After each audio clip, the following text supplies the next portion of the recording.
Simple machines help people by making work easier. They can hold things together, lift things, and pull things.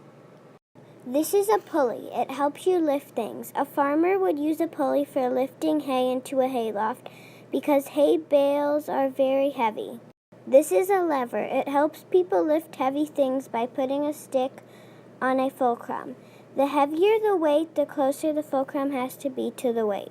This is a wedge. A wedge could be two different things. It could hold things in place like a door stopper, or it could cut things like a knife.